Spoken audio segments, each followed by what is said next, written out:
Hello, hello, hello! Greetings, salutations, konnichiwa, and every other form of green across this vast, marvelous multiverse.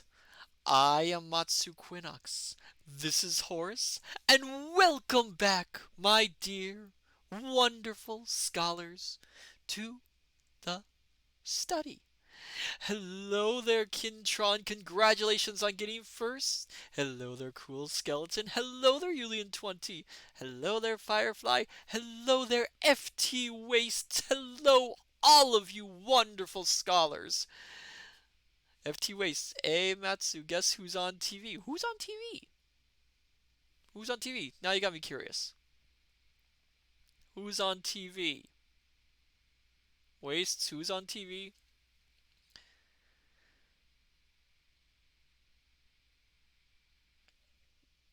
Not really curious. I can't guess who's on TV. I'm on TV? Oh my goodness! Horace, do I look fine? I've never been on television before. Do I look okay? What do you mean? Is my hair fine? Um, well, I'm truly honored to be on your television set, FT Waste. Oh my goodness! Oh my goodness! Oh my goodness! Oh my goodness! Oh my goodness! I'm not used to this. I'm not used to this. I'm not used to this. Julian20, you look pretty. I'll take that. I'll take that. Cool Skeleton, did you trap in your TV? Teach me of your magic. Oh no! Don't trap me. Oh my goodness! A little hydration. Private Maverick. Hi. Hello there, Private Maverick. Welcome. T-Waste, you look stellar, darling. Oh. Oh, thank you, thank you, thank you. Oh my goodness, scholars. Oh, it's been a busy week. Oh, work, work, work at the study. Exhausting work, but I'm really happy to be here. So happy. So really glad. Oh my goodness. And it's a reading day too. I mean, we've been doing readings for a while, but it's a reading day again. Private Maverick must be some powerful voodoo. Oh, well, there was only one other time that I've been summoned outside of the study, and that took a lot of magic to perform. It was a certain small spider. Can't remember her name quite, but she summoned me outside the confines of the study. I ended up fighting a whole army. That was kind of weird. Kind of exciting too, though. But yes, today we are doing a reading stream. We are back from a book that we paused for the duration of October. We will be reading tonight 3 Men in a Boat, to say nothing of the dog. Oh my goodness, it feels like forever since we read. But, I'm being rude. How are all you wonderful scholars? I should be asking you that. How are you all doing?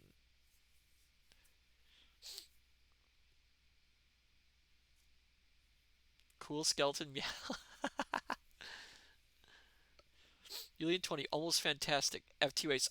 Actually, voodoo is commonly misconstrued as negative magic, but hoodoo is indeed the malevolent version, whereas voodoo is actually positive.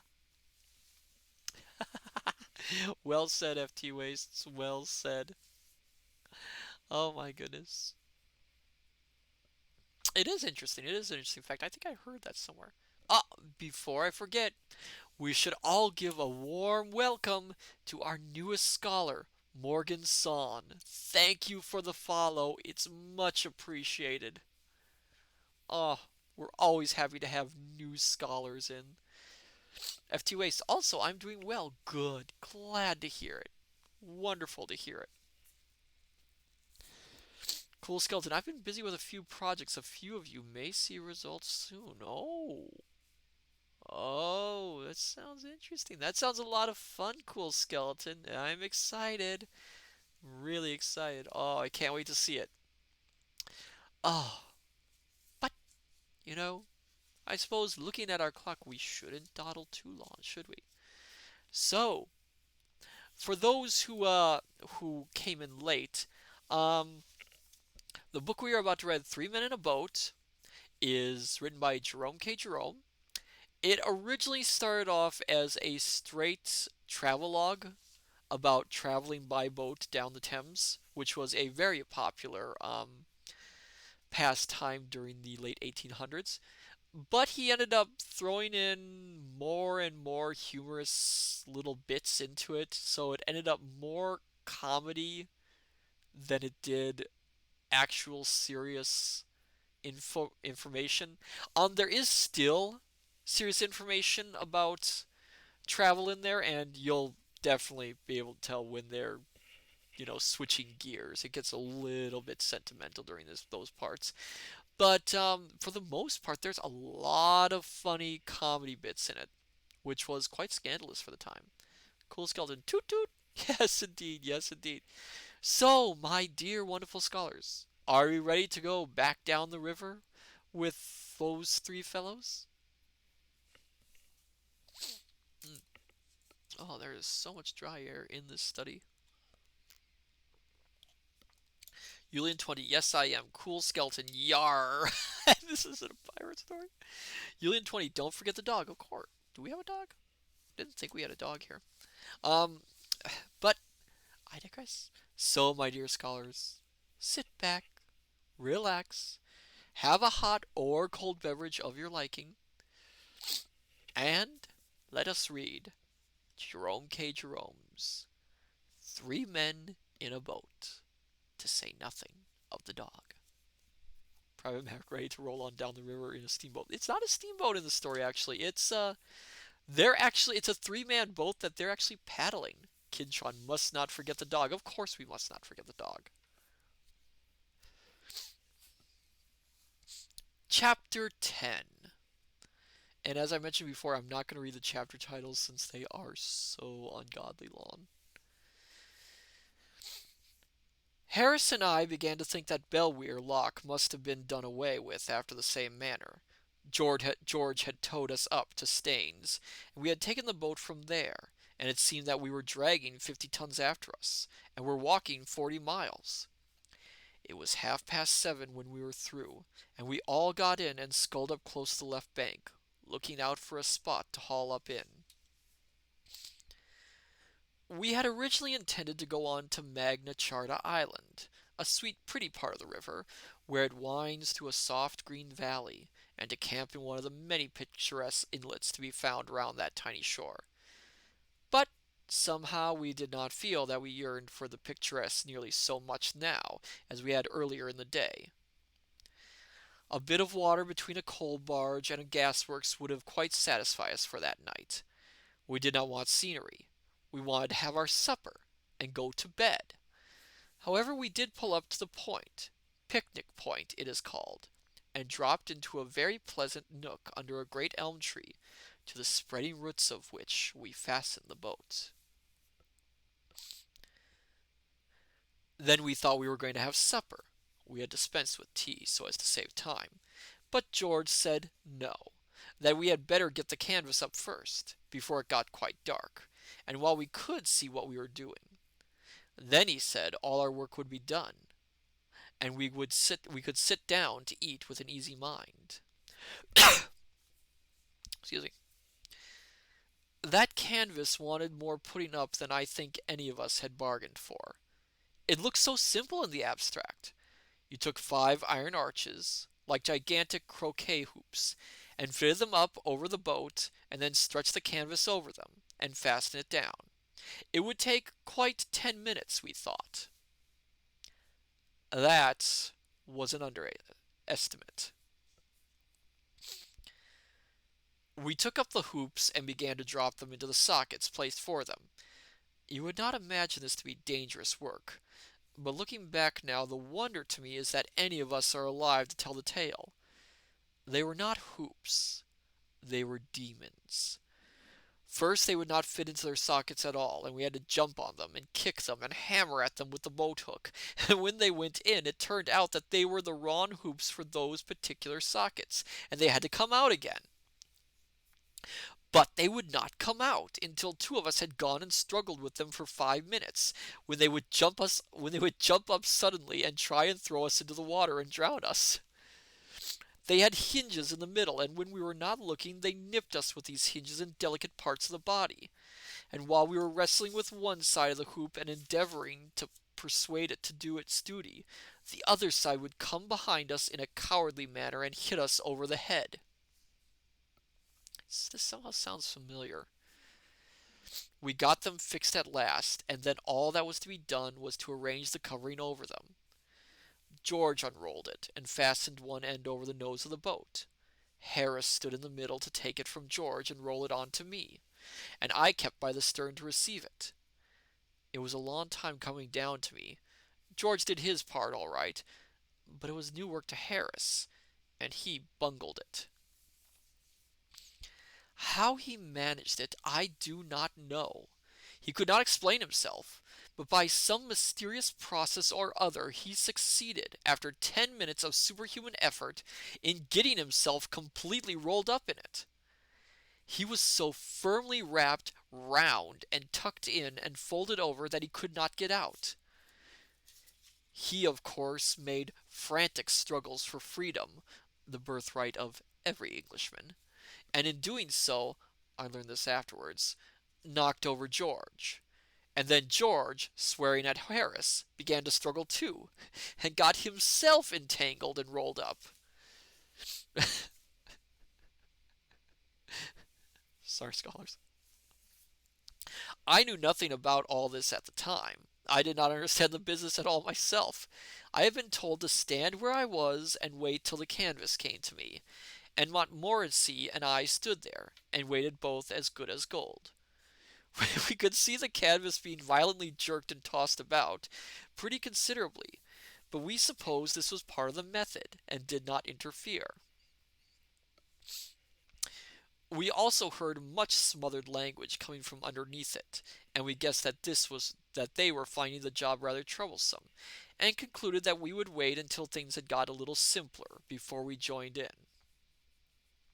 We waited some time, but matters seemed to get only more and more involved, until at last George's head came wriggling out over the side of the boat and spoke up. It said, "Give us a hand here, can't you? You cuckoo standing there like a stuffed mummy, when you see we are both being suffocated, you dummy!" I never could withstand an appeal for help, so I went and undid them, not before it was time either, for Harris was nearly black in the face. It took us half an hour's hard labor after that before it was properly up, and then we cleared the decks and got out supper. We put the kettle on to boil, up in the nose of the boat, and went down to the stern and pretended to take no notice of it, but set to work to get the other things out. That is the only way to get a kettle to boil up the river. If it sees that you are waiting for it and are anxious, it will never even sing. You have to go away and begin your meal as if you were not going to have any tea at all. You must not even look round at it. Then you will soon hear it sputtering away, mad to be made into tea. It is a good plan too. If you are in a good hurry, if you are in a great hurry, to talk very loudly to each other about how you don't need any tea, and are not going to have any. You get near the kettle so that it can overhear you, and then you shout out, "I don't want any tea, do you, George?" To which George shouts back, "Oh no, I don't like tea. We'll have lemonade instead. Tea's so indigestible." Upon which the kettle boils over and puts the stove out. We adopted this harmless bit of trickery, and the result was that by the time everything else was ready, the tea was waiting. Then we lit the lantern and squatted down to supper. Kidtron, tea kettles are finicky. They are. They really are. Which reminds me, I should have some tea after this. I haven't had tea in a long time. We wanted that supper. For 35 minutes not a sound was heard throughout the length and breadth of that boat, save the clank of cutlery and crockery, and the steady grinding of 4 sets of molars. At the end of 5 and 30 minutes, Harris said, "Ah," and took his left leg out from under him and put his right one there instead. 5 minutes afterwards, George said, "Ah," too, and threw his plate out on the bank. And 3 minutes later than that, Montmorency gave the first sign of contentment he had exhibited since we had started. Excuse me. And rolled over on his side and spread his legs out. And then I said, "Ah," and bent my head back and bumped it against one of the hoops. But I did not mind it. I did not even swear. Cool Skeleton, you guys use kettles? I just stick my mug in the microwave. Not that I drink tea too often. You microwave your tea? How scandalous, Cool Skeleton! How scandalous! Oh my goodness, dear scholars! Oh, I mean, I suppose it's useful for getting it done quick, but still, Julian 20 kettles are lovely. Cool Skeleton, what's wrong with that? I don't know. I've heard some people on Kinshon banned, unsubscribed, unfollowed. The thing is, I know some people actually really are kind of stuffy about how you make your tea. There are people who will get very upset when someone says they microwave their tea. Um, Personally, I use a kettle myself, but if it's what you have at hand, it's it's what you want to use. Firefly, not everyone had a kettle or full kitchen like in college. No, that's true. That's true. Cool Skeleton, I'm not against people who use kettles, but that's just me. I have two ways. Huh, didn't take Skeleton for having a T-bone.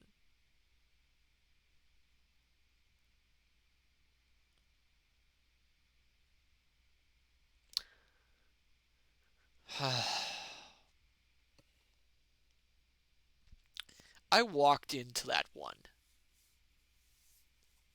I walked into that one.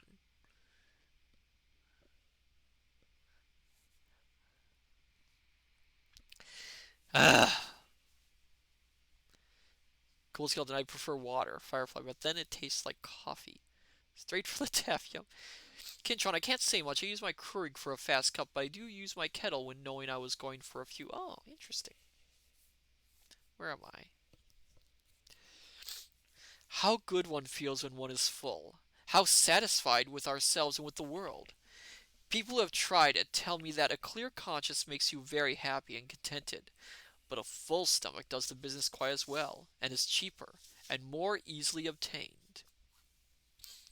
One feels so forgiving and generous after a substantial and well digested meal, so noble minded, so kindly hearted. It is very strange, this domination of our intellect by our digestive organs. We cannot work, we cannot think, unless our stomach wills so. This is actually pretty true. Private America, I use either a Keurig or a Sanka pot heated in the microwave. I don't think I've ever heard of Sanka pots. Firefly, but I generally like teas that last several cups or more from the same bag. Oh, interesting, interesting. I just do, a quick 1 cup tea. It dictates to us our emotions, our passions. After eggs and bacon, it says, work. After beef, steak, and porter, it says, sleep. After a cup of tea, 2 spoonfuls for each cup, and don't let it stand more than 3 minutes. It says to the brain, now rest and show your strength. Be eloquent and deep and tender. See with a clever eye into nature and into life. Spread your white wings of quivering thought and soar a godlike spirit over the whirling world beneath you, up through long lanes of flaming stars to the gates of eternity. After hot muffins, it says, be dull and soulless, like a beast of the field, a brainless animal with listless eye, unlit by any ray of fancy, or of hope, or fear, or love, or life. And after brandy, taken in sufficient quantity, it says, now come, fool, grin and tumble, that your fellow men may laugh, drivel in folly, and splutter in senseless sounds. Show what a helpless ninny is the poor man whose wit and will are drowned, like kittens, side by side in half an inch of alcohol. We are but the veriest, sorriest slaves of our stomach. Reach not after morality and righteousness, my friends. Watch vigilantly your stomach, and diet it with care and judgment. Then virtue and contentment will come and reign within your heart, unsought by any effort of your own. You will be a good citizen, a loving husband, and a tender father, a noble, pious man. Private Mac, at least I don't do what Mokoko does. Rat King T, yikes. Oh yeah, I heard about what she does, what Mokoko does. Yeah, the Rat King T, yeah, that's not really, yeah, pretty, that's pretty terrible. Let's be honest. Firefly, I do mostly herbals. Tension Tamer is really nice. Blackberry citrus are faves. Gold Skeleton, bubble tea is best tea, especially with the jellies in it. Ah, bubble tea, yeah. I've had it a few times. The texture takes getting used to. Um, my dear scholars, do you like your tea sweetened or unsweetened? I personally like putting sweetener in my tea because straight tea actually doesn't agree with my stomach. So it actually makes me feel fairly ill if I drink it straight. Private Mark, both.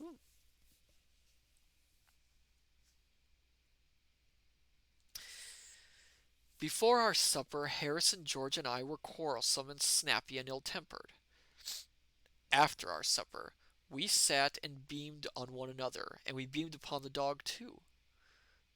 Firefly, that sounds like a black tea problem. I've had it with issue with green tea as well. Kintron depends on the mood. FTWA sweet please. Cool Skeleton unsweetened. Anything that's too sweet is a no for me. I've been slowly trying to drink less sweet teas, but it takes getting used to. Music. We loved each other. We loved everybody. Harrison moving about trod on George's corn. Had this happened before supper, George would have expressed wishes and desires concerning Harris's fate in this world, and the next that would have made a thoughtful man shudder. As it was, he said, "Steady, old man. We're wheat." And Harris, instead of merely observing in his most unpleasant tones that a fellow could hardly help treading on some bit of George's foot, if he had moved about at all within 10 yards where George was sitting, suggesting that George never ought to come into an ordinary sized boat with feet that length, and advising him to hang them over the side, as he would have done before supper, now said, "Oh, I'm sorry, old chap. I hope I haven't hurt you." And George said, "Not at all. That it was his fault, and Harris said, no, it was his. It was quite pretty to hear them. Kintron. I'm not gonna read that because it has puns in it. I know you're trying to bait me. You're trying to bait me into punning.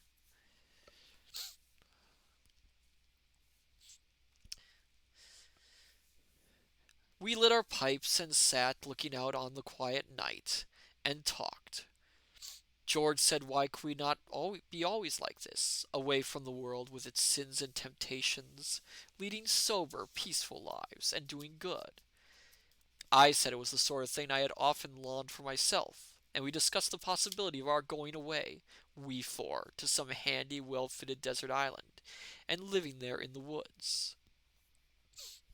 Harris said that the danger about desert islands, as far as he had heard, was that they were so damp, but George said no, not if properly drained. And then we got on to drains, and that put George in mind of a very funny thing that happened to his father once. Let me get a drink water. This?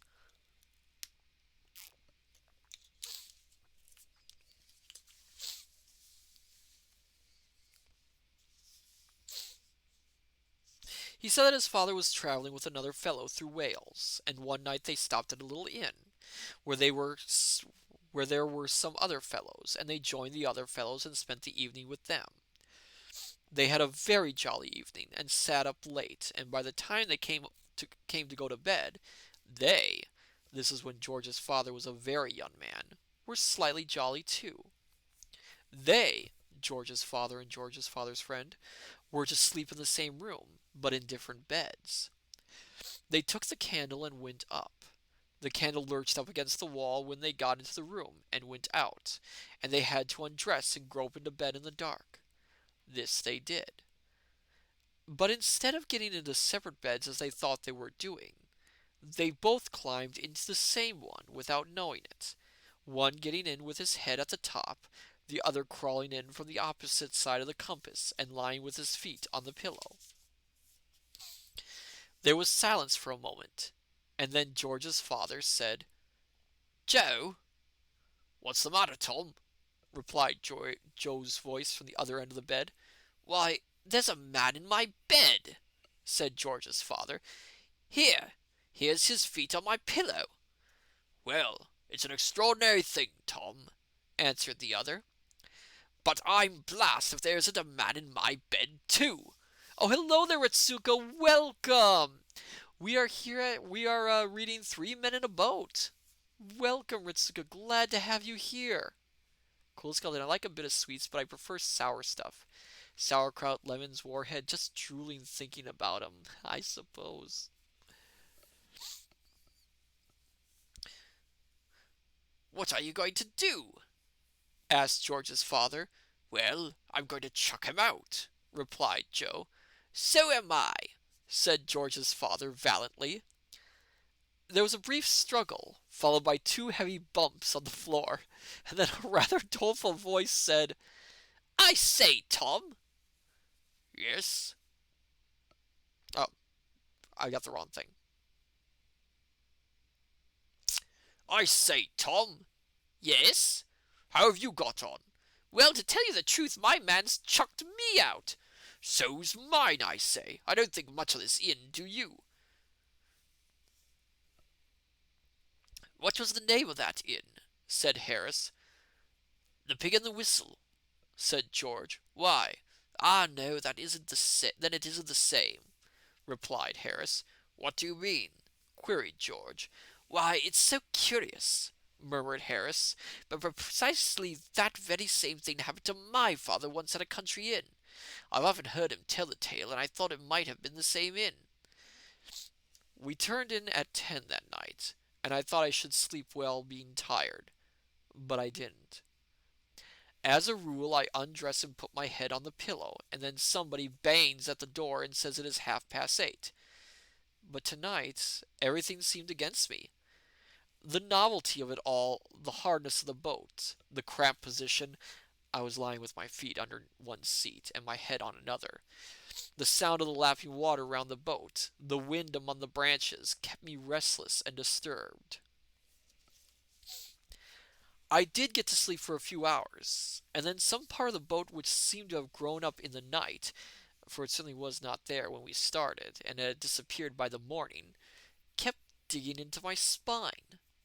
I slept through it for a while, dreaming that I had swallowed a sovereign, and that they were cutting a hole in my back with a gimlet, so as to try and get it out. I thought it very unkind of them, and I told them I would owe them the money, and that they should have it at the end of the month. But they would not hear of it, and said it would be much better if they had it then, because otherwise the interest would accumulate. So I got quite cross with them after a bit, and told them what I thought of them, and then they gave the gimlet such an excruciating wrench that I woke up. The boat seemed stuffy, and my head ached, so I thought I would step out into the cool night air. I slipped on what clothes I could find about, some of my own and some of George and Harris's, and crept under the canvas on to the bank. It was a glorious night. The moon had sunk and left the quiet earth alone with the stars. It seemed as if in the silence and the hush while we her children slept, they were talking with her, their sister, conversing of mighty mysteries in voices too vast and deep for childish human ears to hear to catch the sound. They awe us, these strange stars, so cold, so clear. We are as children whose small feet have strayed into some dim lit temple of the god they have been taught to worship, but know not.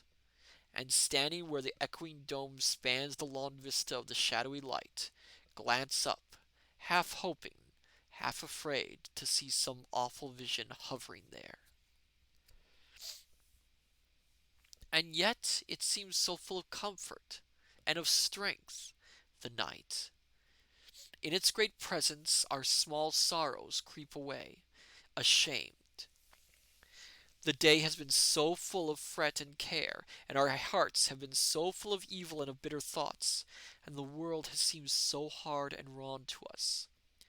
Then night, like some great loving mother, gently lays her hand upon our fevered head, and turns our little tear-stained face up to hers, and smiles. And though she does not speak, we know what she would say, and lay our hot flushed cheek against her bosom, and the pain is gone. Oh my goodness, that is so poetic.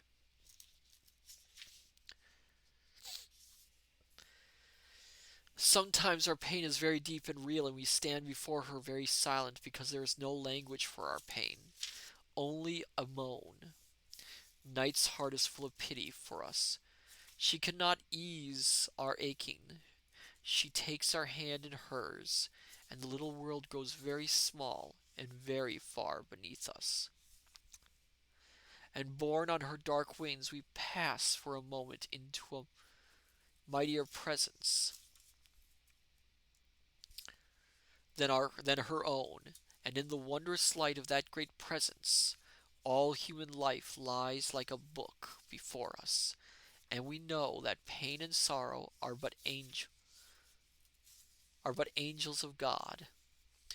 Only those who have worn the crown of suffering can look upon that wondrous light, and they, when they return, may not speak of it or tell the mystery they own. They know. Once upon a time, through a strange country, there rode some goodly knights, and their path lay by a deep wood, where tangled briars grew very thick and strong, and tore the flesh of them, that they lost their way therein. And the leaves of the trees that grew in the wood were very dark and thick, so that no ray of light came through the branches to lighten the gloom and sadness. And as they passed by that dark wood, one knight of those that rode, missing his comrades, wandered far away, returned to them no more. And they, sorely grieving, rode on without him, mourning him as one dead. Now when they reached the fair castle towards which they had been journeying, they stayed there many days, and made merry.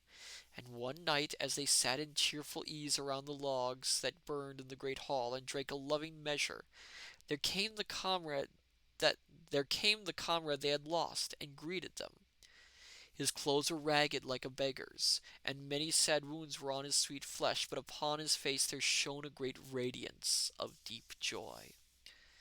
And they questioned him, asking what had befallen him, and he told them how in the dark wood he had lost his way, and had wandered many days and nights, till torn and bleeding he had lain him down to die. Then, when he was nigh unto death, lo, through the savage gloom there came to him a stately maiden, and took him by the hand, and led him through devious paths, unknown to any man, until upon the darkness of the wood there dawned a light, such as the light of day was unto but as a little lamp unto the sun. And in that wondrous light our wayward knight saw as in a dream a vision, and so glorious, so fair the vision seemed, that of his bleeding wounds he thought no more, but stood as one entrained, whose joy is deep as in the sea, whereof no man can tell the depth. And the vision faded, and the knight kneeling upon the ground thanked the good saint who into that sad wood had strayed his steps, so he had seen the vision that lay there hid. And the name of the dark forest was Sorrow, but of the vision that the good knight saw, therein we may not speak nor tell. Ooh, that's interesting. That's different. Oh, lovely. Ugh.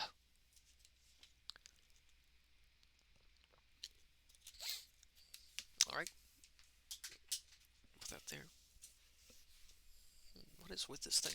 Sorry, I got water that's falling over everywhere.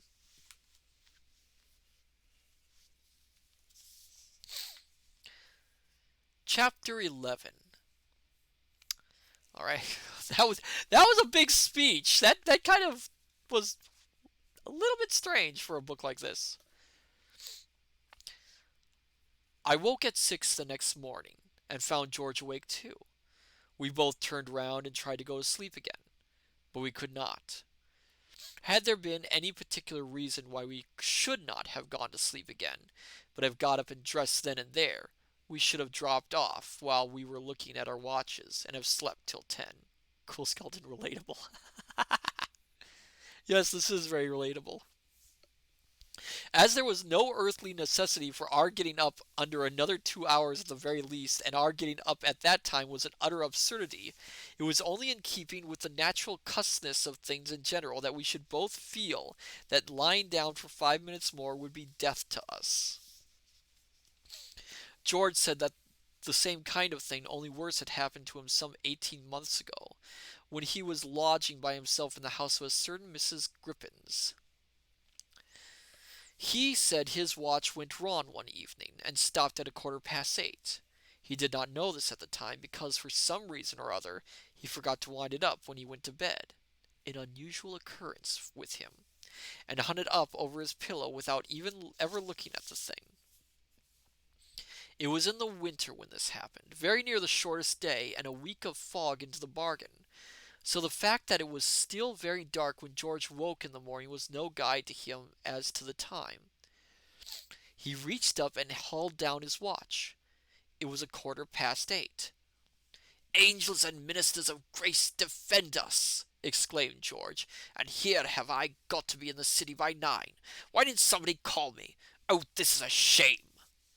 And he flung the watch down and sprung out of bed and had a cold bath and washed himself and dressed himself and shaved himself in cold water, because there was not time to wait for the hot, and then rushed and had another look at the watch.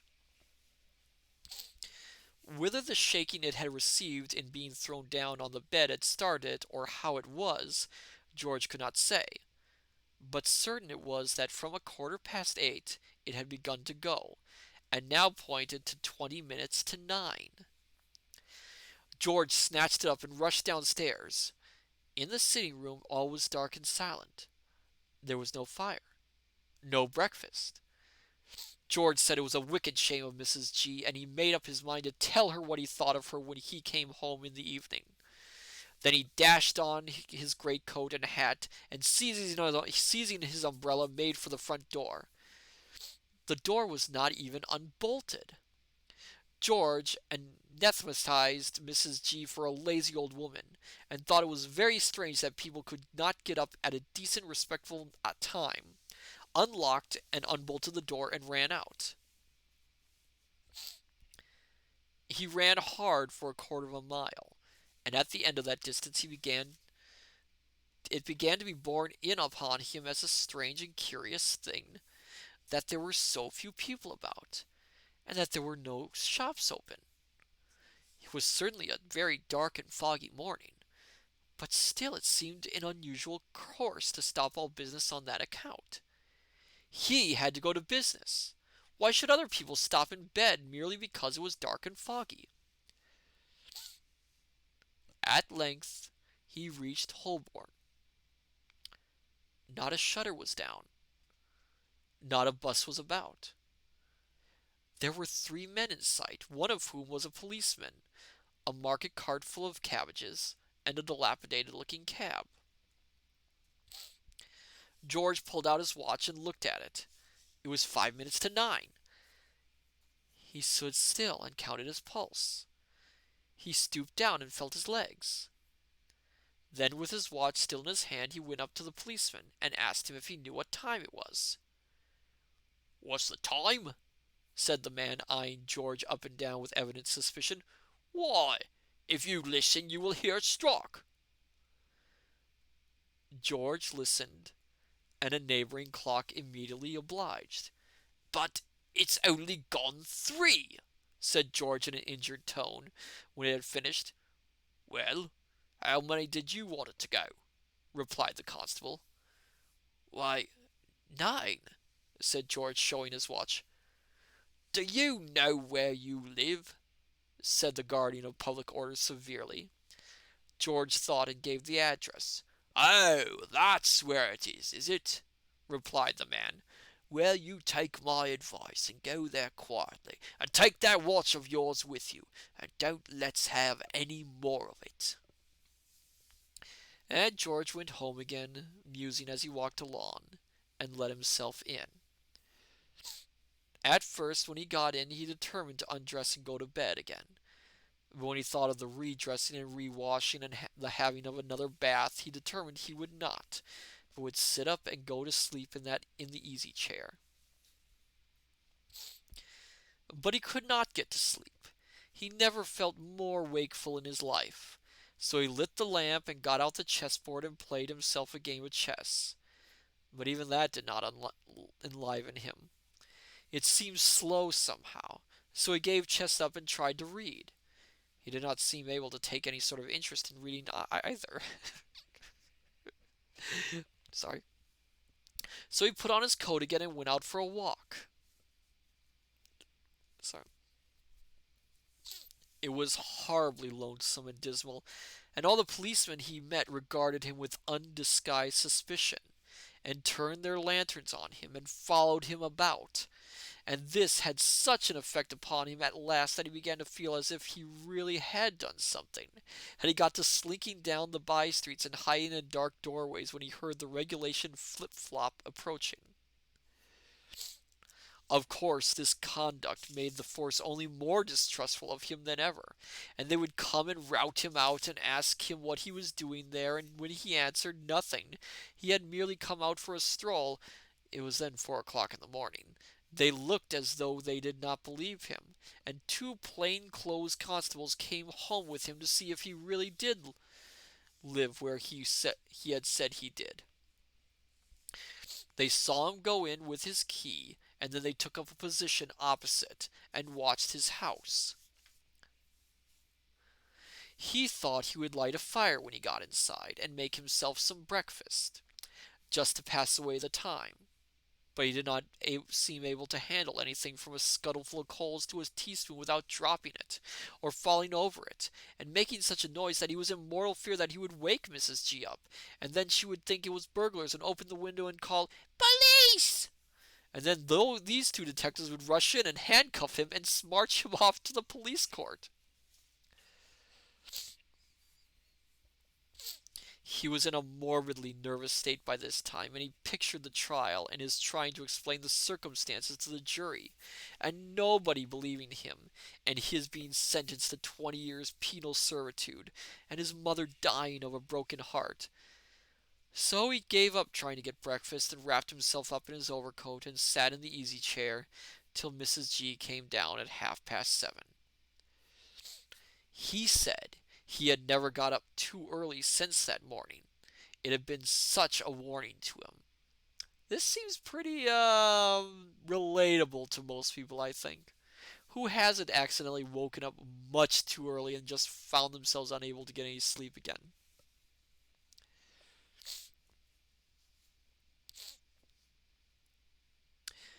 We have been sitting huddled up in our rugs when George had been telling me this true story, and on his finishing it I set to work to wake up Harris with a skull.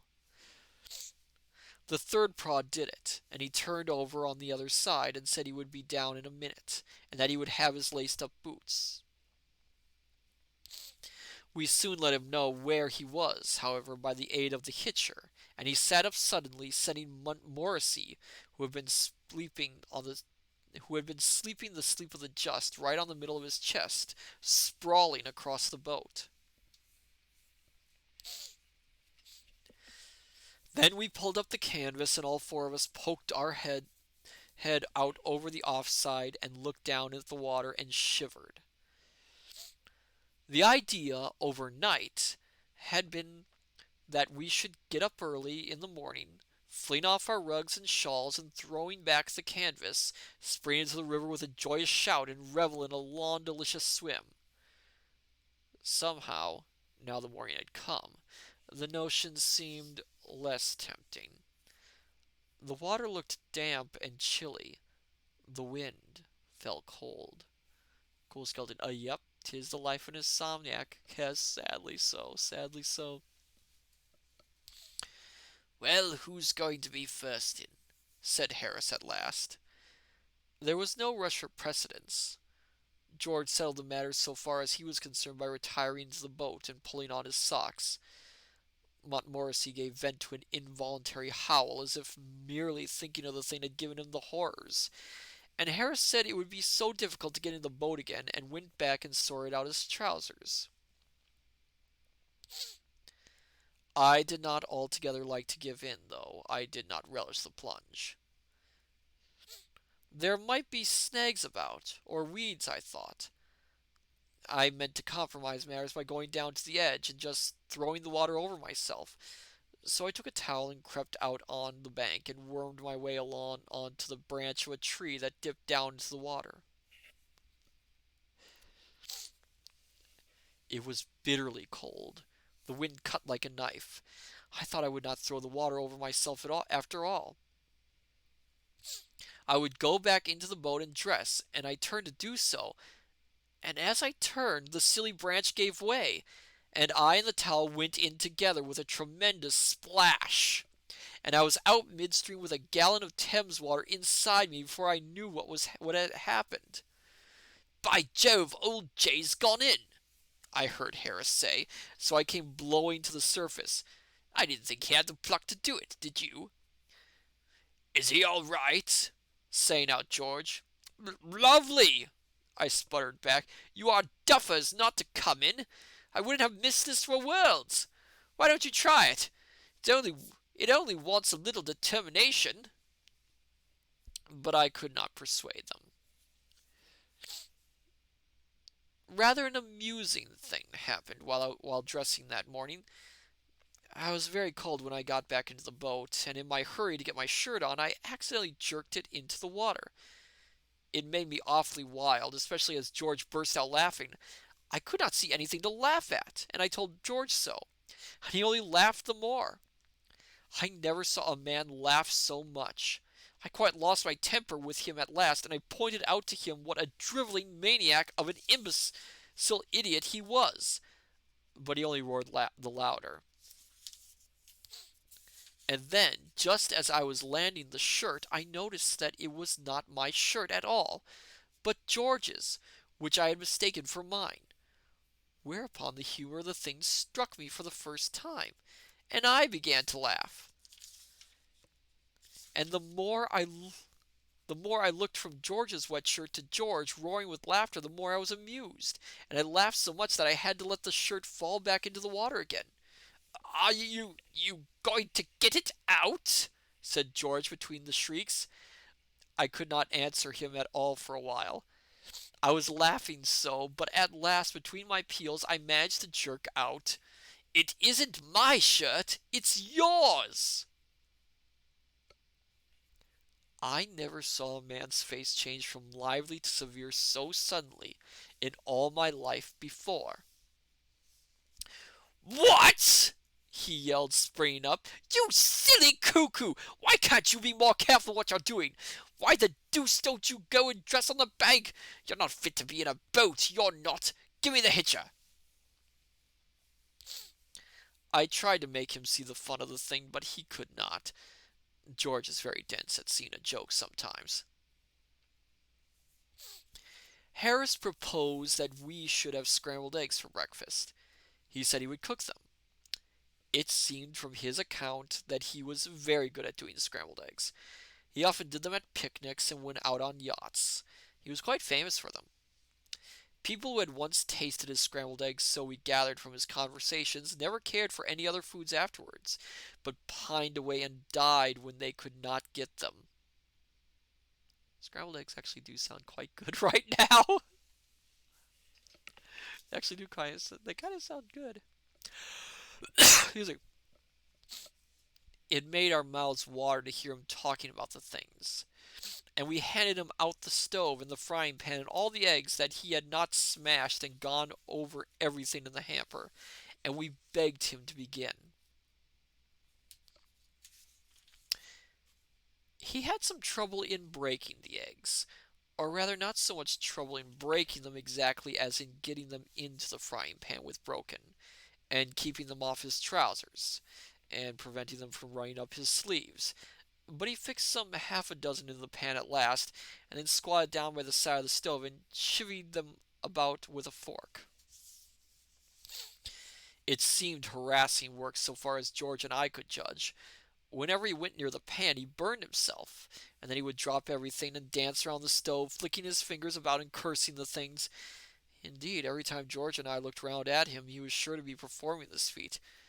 We thought at first it was a necessary part of the culinary arrangements.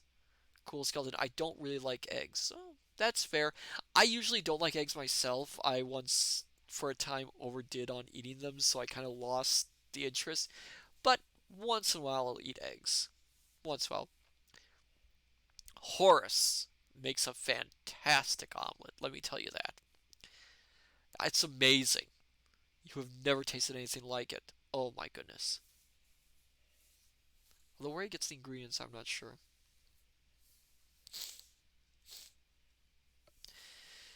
We did not know what scrambled eggs were, and we fancied that it must be some Indian or Sandwich Islands sort of dish that required dances and incantations for its proper cooking. Montmorency went and put his nose over it once, and the fat spluttered up and scalded him, and then he began dancing and cursing. Firefly, I like eggs. They don't like me. Oh, shame. Altogether, it was one of the most interesting and exciting operations I have ever witnessed. George and I were both quite sorry when it was over.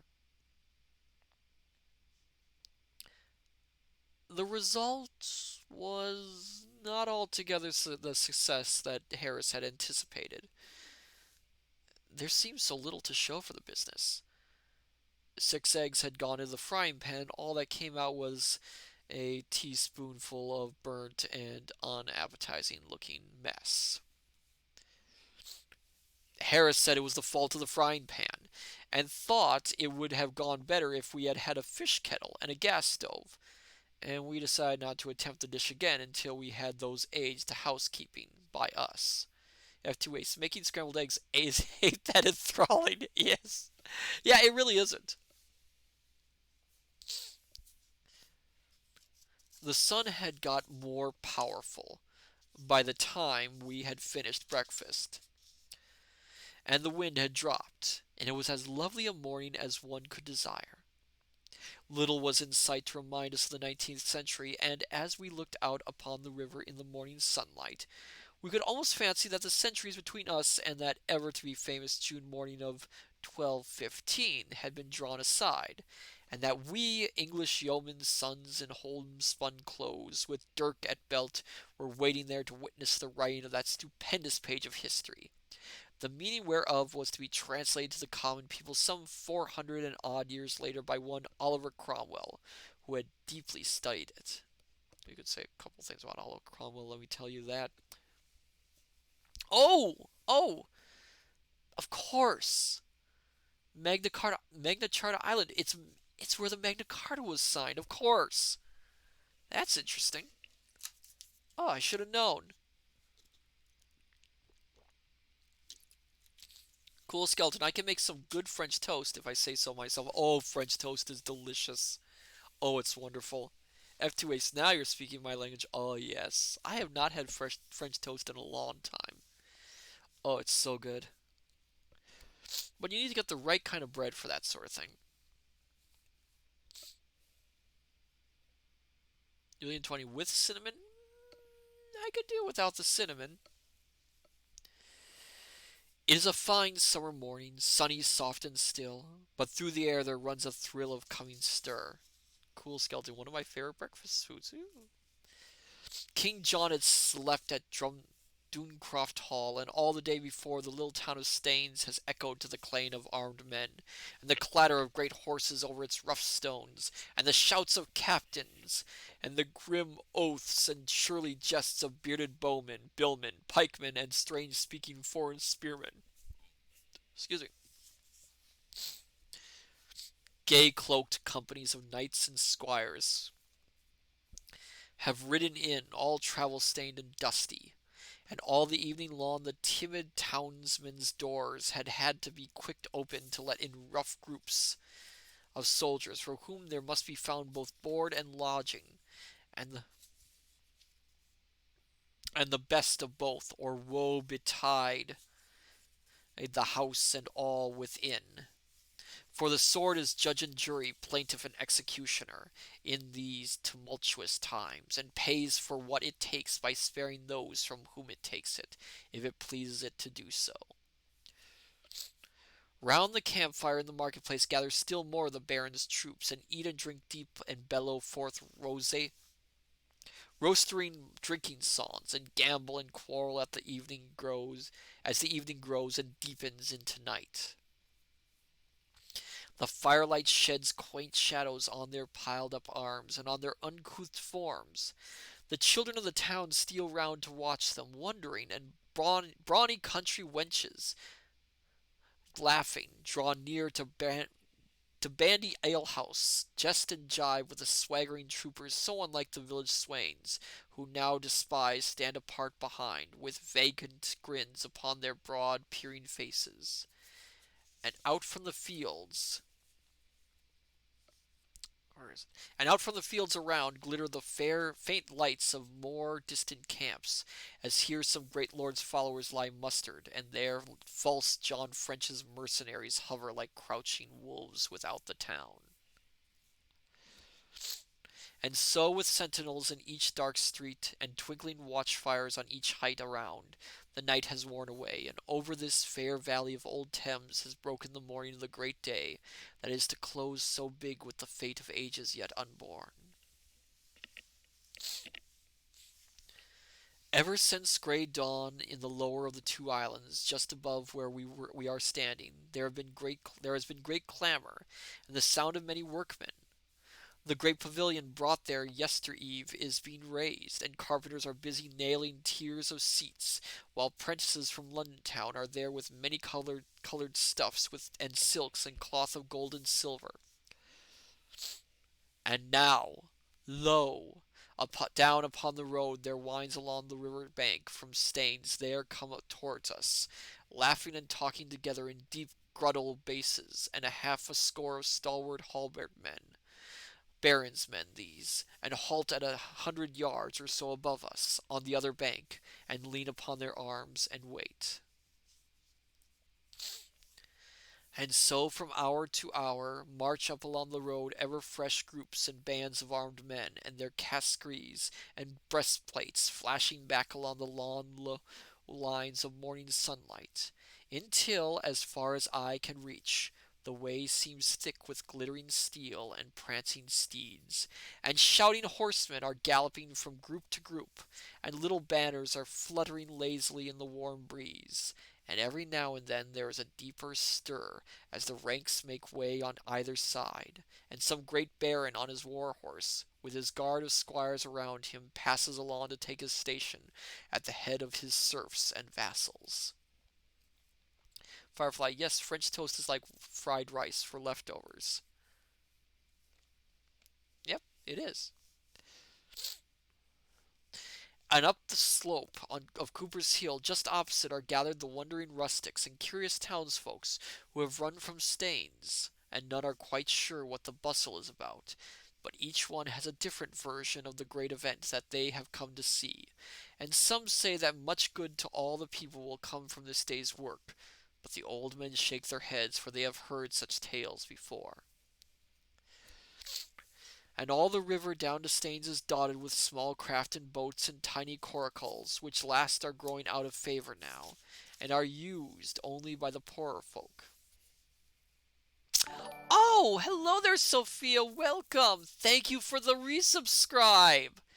We are in the middle of Three Men in a Boat, to say nothing of the dog. The narrator is describing the signing of Magna Carta. The three fellows have actually parked their boat right on Magna Carta Island, apparently, which is where it was signed. Where was I?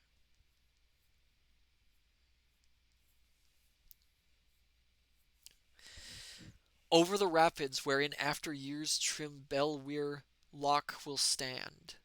Sophia, I'm a good cozy then. Please do, please do. Please relax and enjoy yourself. They have been forced or dragged by their stray rowers, and now are crowding up as near as they dare come to the great covered barges, which lie in readiness to bear King John to where the fateful charter waits his signing. It is noon, and we and all the people have been waiting patient for many an hour, and the rumor has run round that Slippery John has again escaped from the Baron's grasp, and has stolen away from Duncroft Hall with his mercenaries at his heels, and will soon be doing other work than signing charters for his people's liberty. Not so. This time the grip upon him has been one of iron, and he has slid and wriggled in vain.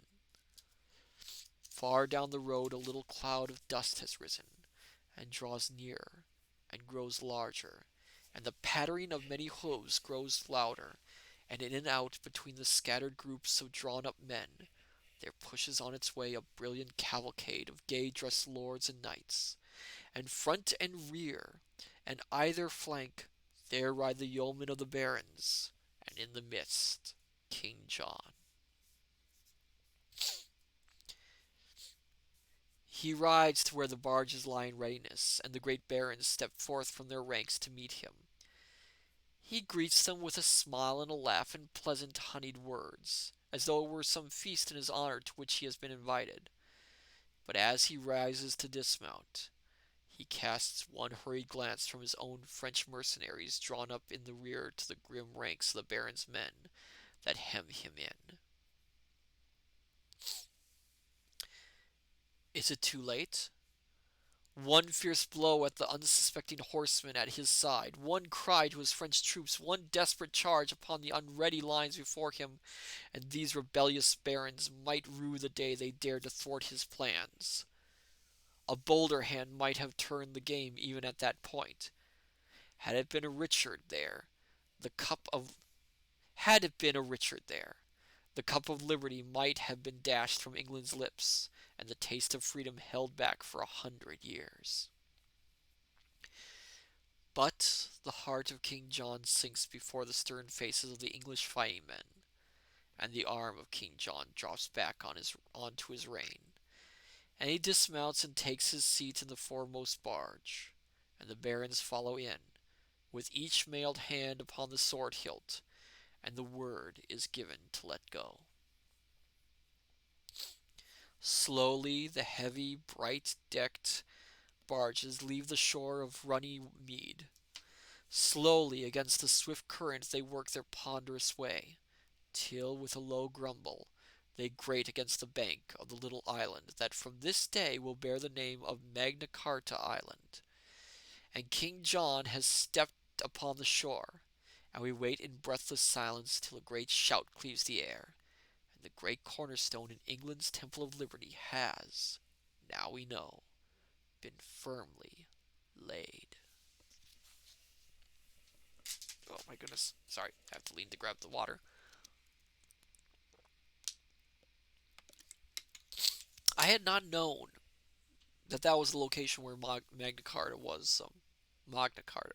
Magna Carta was signed. I did not know there was an actual island named that. It is very interesting. And the mention of John. Oh, thank you for the posture check, Yulian20. Oh my goodness. to adjust myself. Cool skeleton magma carb. Oh goodness. Oh dear. But the mention of if there had been a Richard, I could go on about English history. It is something that's a great interest of mine. But yes, John was not like Richard. He really was not built to be king.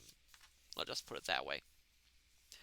Fun fact though, he had a library which he adored and treasured. He was very much a reader. So he would appreciate this reading stream, I suppose. Okay, we'll read one more chapter for the evening, and we will stop there.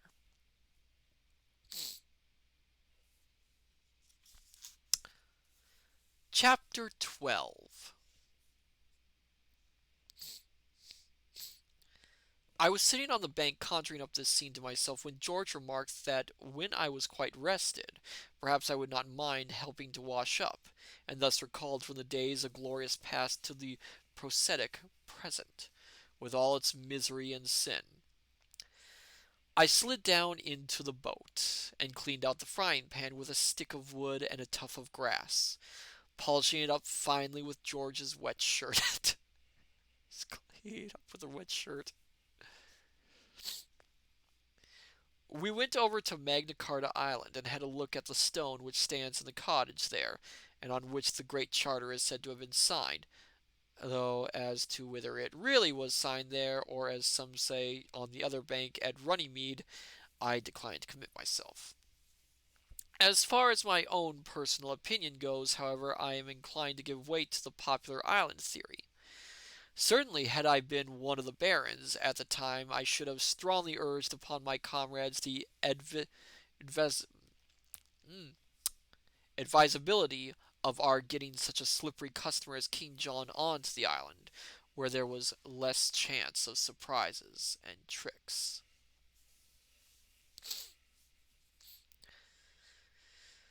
There are the ruins of the old priory in the grounds of Ankerwyke House, which is close to Picnic Point, and it was round about the grounds of this old priory that Henry VIII is said to have waited for and met Anne Boleyn. He also used to meet her at Hever Castle in Kent, and also somewhere near St. Albans. It must have been difficult for the people of England in those days to have found a spot where these thoughtless young folks were not spooning. Oh my goodness, do they mean spooning in the actual term that we mean nowadays? I am really curious if they mean spooning in that way. Firefly Hever? I don't know. Now I'm curious if that's cool skeleton stirring spoons. It means something else. It means something else. Have you ever been in a house where there are a couple courting? It is most trying. You think you will go and sit in the drawing room, and you march off there.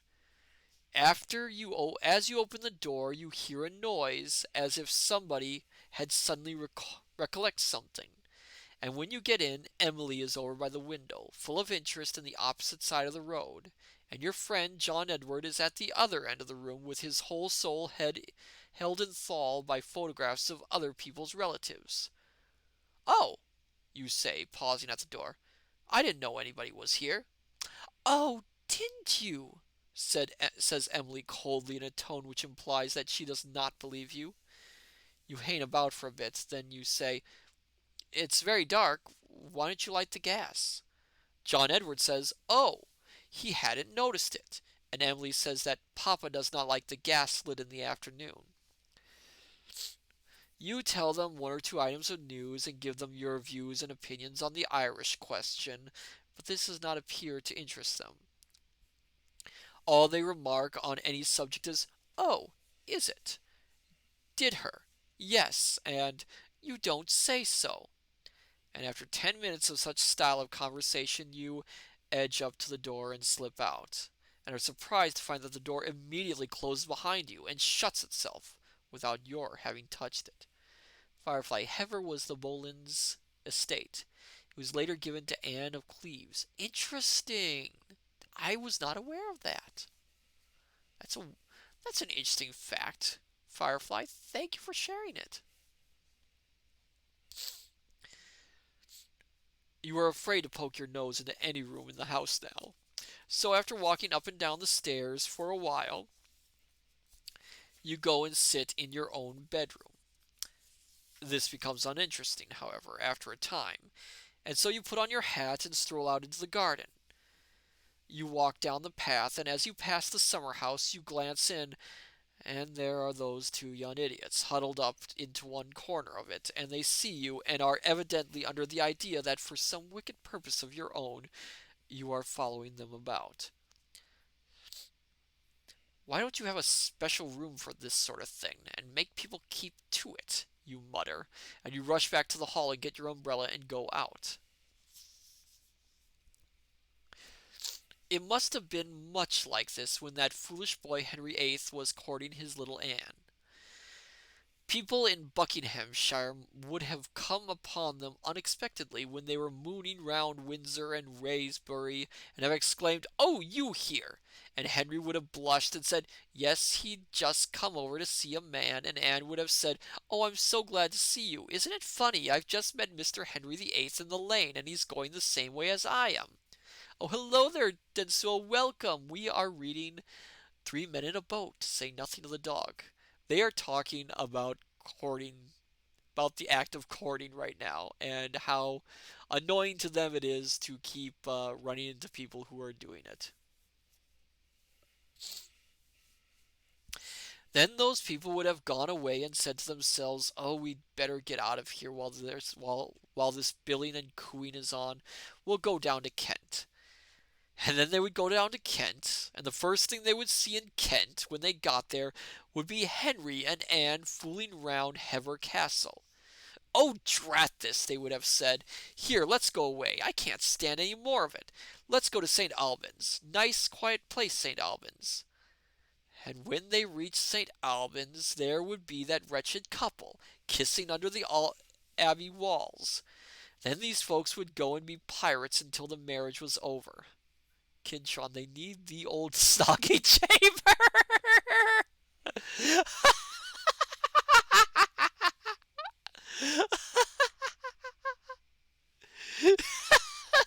I don't know, that's so funny. Oh no.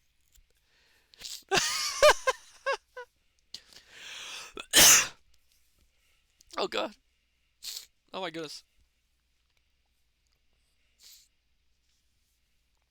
From Picnic Point to Old Windsor Loch is a delightful bit of the river.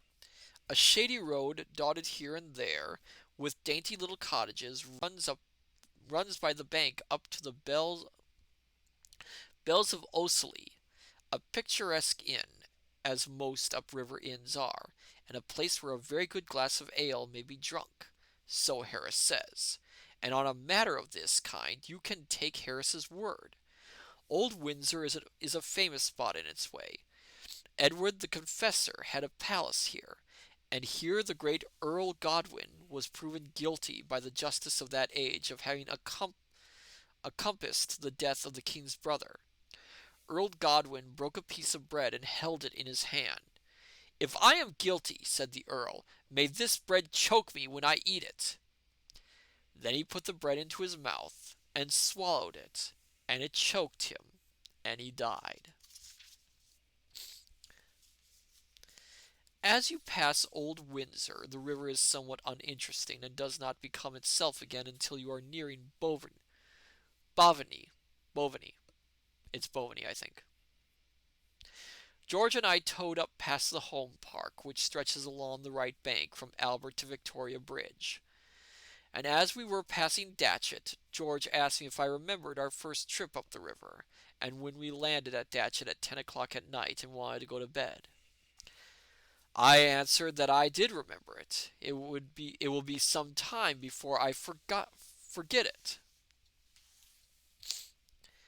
It was the Saturday before the August Bank holiday. We were tired and hungry, we same three, and when we got to Datchet we took out the hamper, the two bags, and the rugs and coats and such like things, and started off to look for diggings. We passed a very pretty little hotel with clematis and creeper over the porch, but there was no honeysuckle about it, and for some reason or other I had got my mind fixed on honeysuckle, and I said, "Oh, don't let's go in there. Let's go on a bit further and see if there isn't one with honeysuckle over it." Wow, picky. So we went on till we came to another hotel. That was a very nice hotel too, and it had honeysuckle on it, round at the side. But Harris did not like the look of a man who was leaning against the front door. He said he didn't like the look. He said he didn't look a nice man at all, and he wore ugly boots. So he went on further. We went a goodish way without coming across any more hotels, and then we met a man and asked him to direct us to a few. He said, why, you're coming away from them. You must turn right round and go back, and then you will come to the Stag." And we said, "Oh, we had been there and didn't like it. No honeysuckle over it." "Well, then," he said, "there's the manor house just opposite. Have you tried that?" Harris replied that we did not want to go there. Didn't like the look of a man who was stopping there. Harris did not like the color of his hair. Didn't like his boots either. "Well, I don't know what you'll do, I'm sure," said our informant, "because they are the only two inns in the place." "No other inns?" exclaimed Harris. "None," replied the man. "What on earth are we to do?" cried Harris. Then George spoke up. He said Harris and I could get a hotel built for us, if we liked, and have some people made to put in. have some people made to put in. For his part, he was going back to the Stag. The greatest minds never realize their ideals in any manner, and Harris and I sighed over the hollowness of all earthly desires and followed George. We took our traps into the Stag and laid them down in the hall. The landlord came up and said, "Good evening, gentlemen." "Oh, good evening," said George. "We want 3 beds, please." "Very sorry, sir," said the landlord, "but I'm afraid we can't manage it." "Oh, well, never mind," said George. "2 will do. 2 of us can sleep in 1 bed, can't we?" he continued, turning to Harris and me. Harris said, "Oh, yes." He thought George and I could sleep in 1 bed very easily. "Very sorry, sir," again repeated the landlord, "but we really haven't got a bed vacant in the whole house. In fact, we are putting 2 and even 3 gentlemen in 1 bed as it is." This staggered us for a bit. But Harris, who is an old traveler, rose to the occasion, and laughing cheerily said, "Oh, well, we can't help it. We must rough it. You must give us a shakedown in the billiard room." "Very sorry, sir. 3 gentlemen sleeping on the billiard table already, and 2 in the coffee room. Can't possibly take you in tonight." And we picked up our things and went over to the manor house. It was a pretty little place. I said I thought I should like it better than the other house, and Harris said, "Oh, yes, it would be all right, and we needn't look at the man with the red hair. Besides, the poor fellow couldn't help having red hair." Harris spoke quite kindly and sensibly about it. The people at the manor house did not wait to hear us talk. The landlady met us on the doorstep with the greeting that we were the 14th party she had turned away within the last hour and a half. As for our meek suggestions of stables, billiards rooms, or coal cellars, she laughed them all to scorn. All 3 nooks had been snatched up long ago. Sophia, literally nowhere for them. Literally nowhere for them. Damn. Yes, basically they are out of luck. Well, they should have come there earlier.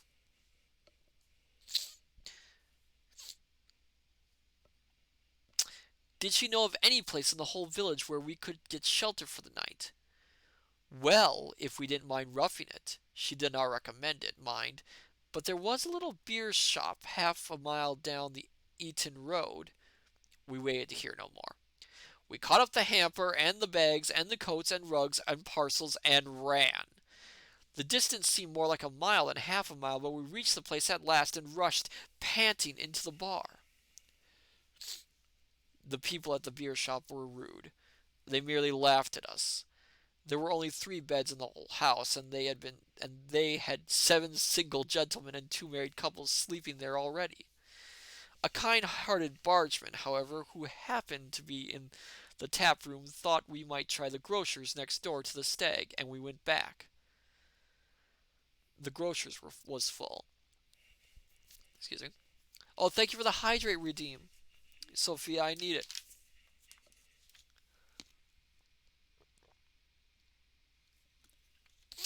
Oh my goodness. Thank you. There's a lot of words in this chapter.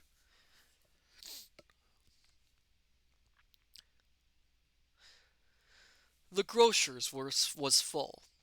An old woman we met in the shop then kindly took us along with her for a quarter of a mile to a lady friend of hers who occasionally let rooms to gentlemen.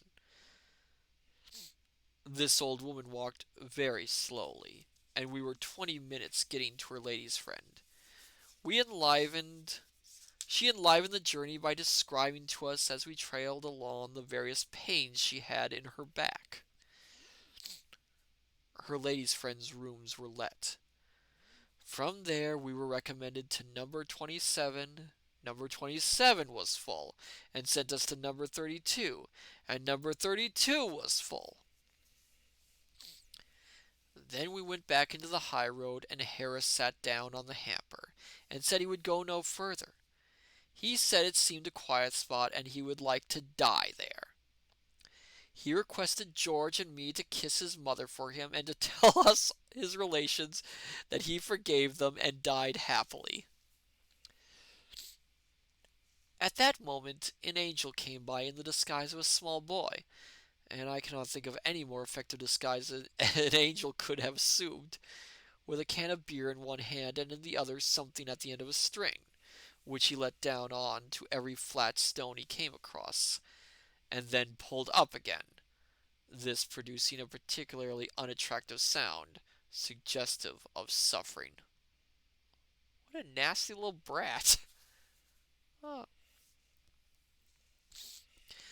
We asked this heavenly messenger, one true L, the master. Oh, hello there, one true L. Welcome. We are on our last chapter tonight of for the night of 3 Men in a Boat, to say nothing of the dog. They are trying desperately to find a place to sleep. We asked this heavenly messenger, Horace. Yes, Horace is here. Horace is happily here. He is always here.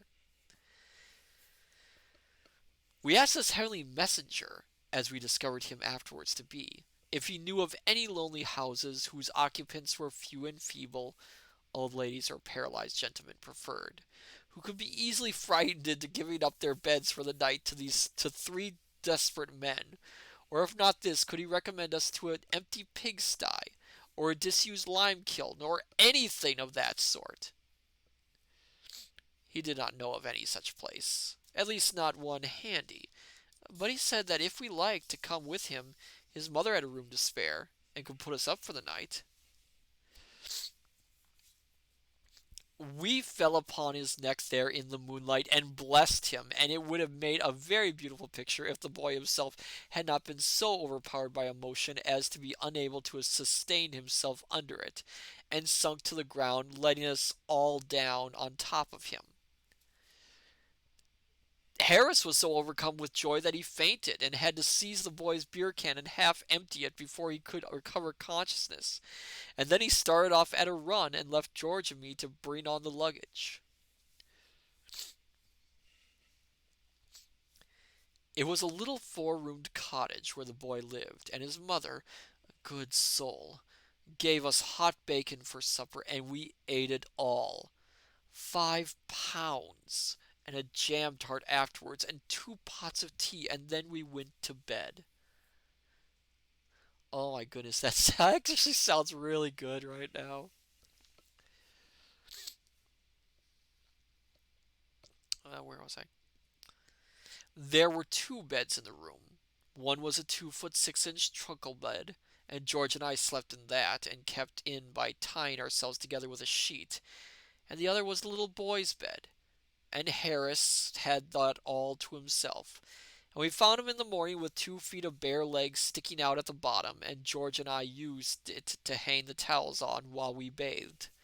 Cool skeleton bacon, yum yum. One true, 5 pounds of bacon. That would kill anyone. Oh my goodness. I wonder how it would be cooked. I'm sure they cooked it by the slab for this one. We were not so uppish about what sort of hotel we would have next time we went to Datchet. To return to our present trip. Kintron, only 5 pounds? Only? Well, I suppose for a wolf like yourself, that is a little bit less than what you would normally be used to. To return to our present trip. Nothing exciting happened, and we tugged steadily on to a little below Monkey Island. Monkey Island? Did they find the secret?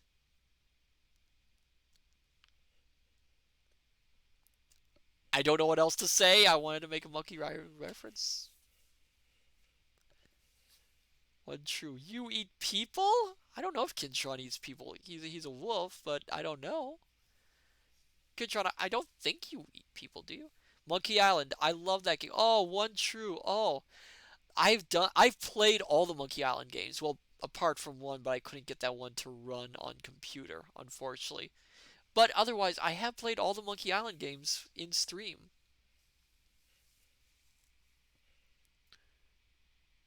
Oh, Kintron! Oh no! Well, some things are best left not known, I guess.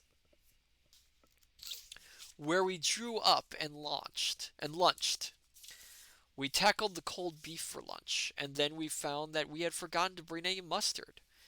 I don't think I ever in my life before or since felt I wanted mustard so badly as I felt I wanted it then. I don't care for mustard as a rule, and it is very seldom that I take it at all, but I would have given worlds for it then. I don't know how many worlds there may be in the universe, but anyone who has brought me a spoonful of mustard at that precise moment could have had them all. I grow reckless like that when I want a thing and can't get it. Harris said he would have given worlds for mustard too. It would have been a good thing for anybody who had come up to that spot with a can of mustard then. He would have been set up in worlds for the rest of his life.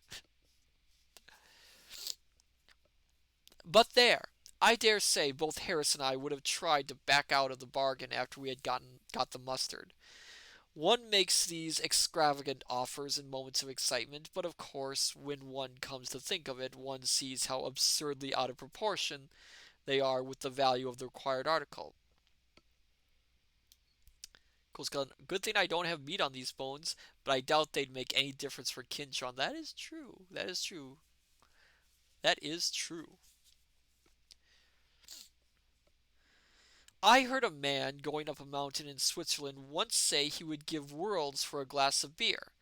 And when he came to a little shanty where they kept it, he kept up a most fearful row because they charged him 5 francs for a bottle of Bass. He said it was scandalous imposition, and he wrote to the Times about it. It always seems like everyone in these British stories always writes to the Times when they're upset about something. I wonder if there's a reason for that, or if it's just like a catch-all for like complaint letters. Kintron, wolves have wisdom teeth for bone chewing. Oh, one true. I'll be right back. Okay. It cast a gloom over the boat, there being no mustard. We ate our beef in silence. Existence seemed hollow and uninteresting. We thought of the happy days of childhood and sighed. We brightened up a bit, however, over the apple tart, and when George drew out a tin of pineapple from the bottom of the hamper and rolled it into the middle of the boat, we felt that life was worth living after all.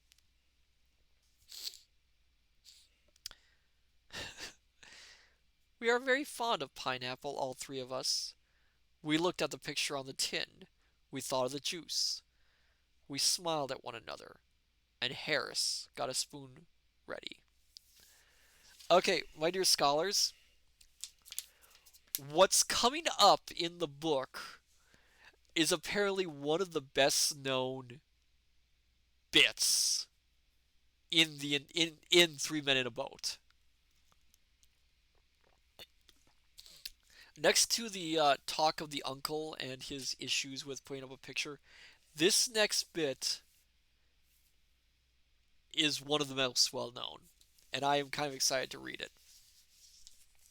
And it is a very relatable event as well, I would say, to anyone. Then we looked for the knife to open the tin with. We turned out everything in the hamper. We turned out the bags. We pulled up the boards at the bottom of the boat. We took everything out on the bank and shook it. There was no tin opener to be found. Then Harris tried to open the tin with a pocket knife and broke the knife and cut himself badly. And George tried a pair of scissors, and the scissors flew up and nearly put his eye out.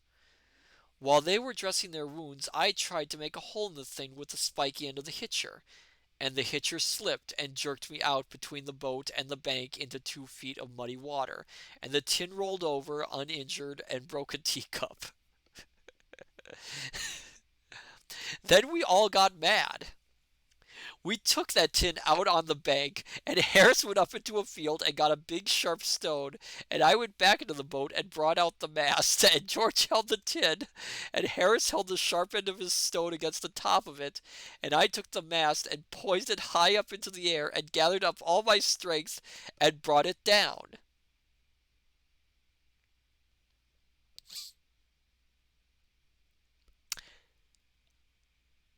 It was George's straw hat that saved his life that day. He keeps that hat now, what is left of it, and of a winter's evening, when the pipes are lit and the boys are telling stretchers about the dangers they have passed through, George brings it down and shows it round, and the stirring tale is told anew, with fresh exaggerations every time. Harris got off with merely a flesh wound. After that, I took the tin off myself and hammered at it with the mast till I was worn out and sick at heart, whereupon Harris took it in hand. We beat it out flat. We beat it back square. We battered it into every form known to geometry, but we could not make a hole in it. Then George went at it and knocked it into a shape so strange, so weird, so unearthly in its wild hideousness, that he got frightened and threw away the mast. Yes, Sophia, left me out. Then we all three sat round it on the grass and looked at it.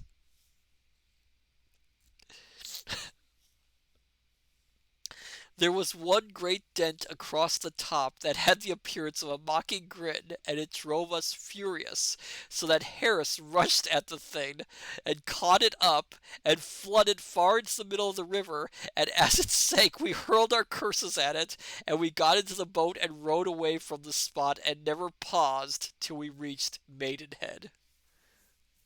Private Merrick, geez, that tin must have been made tougher than it should be. As anyone might tell you, trying to open a can without a can opener is a nightmare, and that they are doing what is the least exaggerated in terms of reactions when it comes to that. I must also remind you, the book is written from actual accounts that Jerome K. Jerome encountered on an actual boat trip he had with some friends. So while this may be slightly exaggerated, this is a real incident that that happened to him during a trip.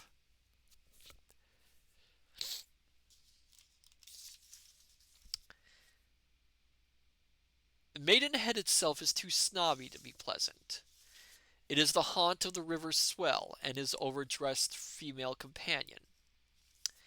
It is the town of showy hotels and patronized chiefly by dudes and ballet girls. Ooh, wonder what the author has against ballet girls. It is the witch's kitchen from which go forth those demons of the river, steam launches. The London Journal Duke always has his little place at Maidenhead, and the heroine of the 3-volume novel always dines there when she goes out on the spree with somebody else's husband.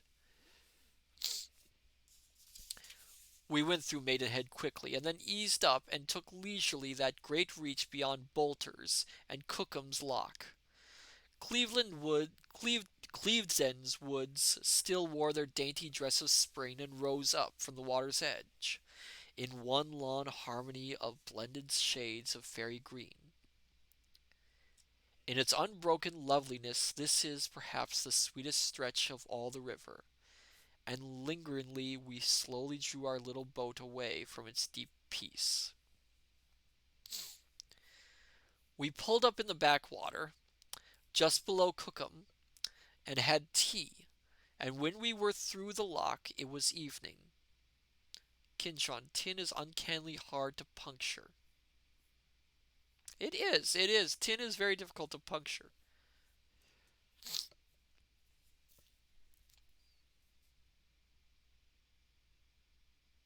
Wait a moment. Tin is uncannily. Oh, come on! Come on! Ah! Oh no!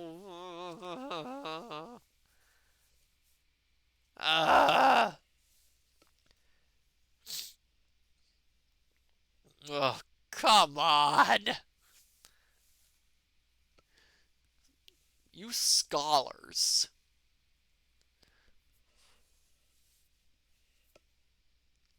Mm.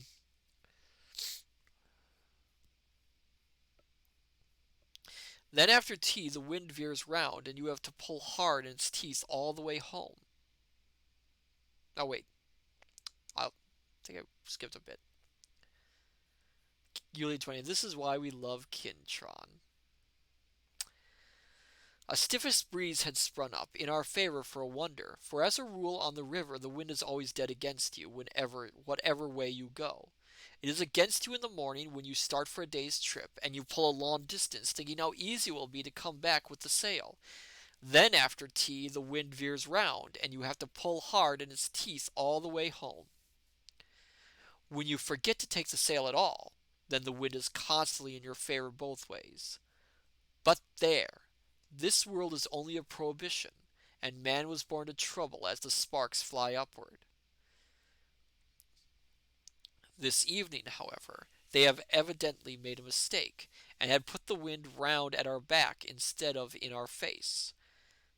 We kept very quiet about it, and got the sail up quickly before they found it out, and then we spread ourselves about the boat in thoughtful attitudes, and the sail bellied out, and strained, and grumbled at the mast, and the boat flew. I steered. There is no more thrilling sensation I know of than sailing. It comes as near to flying as man has got to yet, except in dreams. The winds of the rushing wind seem to be bearing you onward, you know not where. You are no longer the slow, plodding, puny thing of clay, creeping tortuously upon the ground. You are a part of nature. Your heart is throbbing against hers. Her glorious arms are round you, raising you up against her heart. Your spirit is at one with hers. Your limbs grow light. The voices of the air are singing to you. The earth seems far away and little, and the clouds are close above your head, our brother, and the clouds so close above your heads are brothers, and you stretch your arms to them. We had the river to ourselves, except that far in the distance we could see a fishing punt, moored in midstream, on which three fishermen sat, and we skimmed over the water and past the wooded banks, and no one spoke. I was steering. As we drew near, we could see that the three men fishing seemed old and solemn-looking men. They sat on three chairs in the punt and watched intently their lines, and the red sunset drew a mystic light upon the waters, and tinged with fire the towering woods, and made a golden glory of the piled up clouds. And it was an hour of deep enchantment, of ecstatic hope and longing. The little sail stood out against the purple sky. The gloaming lay around us. The gloaming lay around us. Glowing. Odd word that. Wrapping the world in rainbow shadows, and behind us crept the night. We seemed like knights of some old legend sailing across some mystic lake into the unknown realm of twilight, unto the great land of the sunset. We did not go into the realm of twilight. We went slap into that punt where those three old men were fishing. We did not know what had happened at first, because the sails shut out the view, but from the nature of the language that rose up upon the evening air, we gathered that we had come into the neighborhood of human beings, and that they were vexed and discontented. Harris let the sail down, and then we saw what had happened. We had knocked those three old gentlemen off their chairs into a general heap at the bottom of the boat, and they were now slowly and painfully sorting themselves out from each other, and picking fish off themselves. And as they worked, they cursed us, not with a common cursory curse, but with long, carefully thought out, comprehensive curses that embraced the whole of our career, and went away into the distant future, and included all our relations, and covered everything connected with us. Good, substantial curses. Harris told them they ought to be grateful for a little excitement, sitting there fishing all day, and he also said that he was shocked and grieved to hear men their age give way to temper so. But it did not do any good. George said he would steer after that. He said a mind like mine ought not to be expected to give itself away in steering boats. Better let a mere commonplace human being see after that boat, before we jolly well got drowned. And we took the lines and brought us up to Marlow. And at Marlow we left the boat by the bridge, and went and put up for the night at the Crown. And we'll stop there, my dear scholars. I think we actually have 2 more nights worth of this book. It's not a very long book, but it's an enjoyable one. Oh my goodness, that that was great. The chapter with the pineapple tin. I knew the pineapple tin was going to come sooner or later. I had heard of it, but to read it, that was fantastic. That was so funny. That was a lot of fun. Unit 20, great story. Thank you, thank you. So, I suppose it would be fair to announce next week's stream. And as part of that, I should announce the next game we are going to play. If everything works out, technical wise. My dear scholars, next Tuesday, we will start playing Metal Gear Solid, the first one. I have never played a Metal Gear game in my life, so this will be a new experience for me. I'm hoping many of you will be there, and I'm gonna guess, given my inexperience, it might be pretty entertaining. Hello there, Crusader Corrupted, welcome! And thank you for the encouragement. Cool Skeleton, not my favorite game series, but hope you have fun. I am hoping I will have fun too. I have the feeling it is going to be I have the feeling it's going to be an experience of some kind. I'm not very good at those kind of games, so we'll see how well I will do. And then next Thursday we will be continuing with 3 Men in a Boat, to say nothing of the dog. Cool Skeleton's sneaky shooty box. Yes, yes, yes. Oh my goodness. But yeah, look forward to that. Again, I am hoping it will work on my setup. I shall see if it will. But for now, let's see who we can raid before we leave. Mm-hmm. Who is streaming tonight?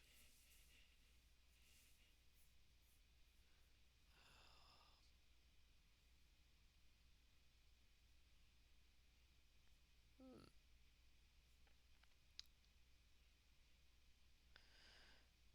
Oh, it's a difficult one. Let me double check something. Let me see.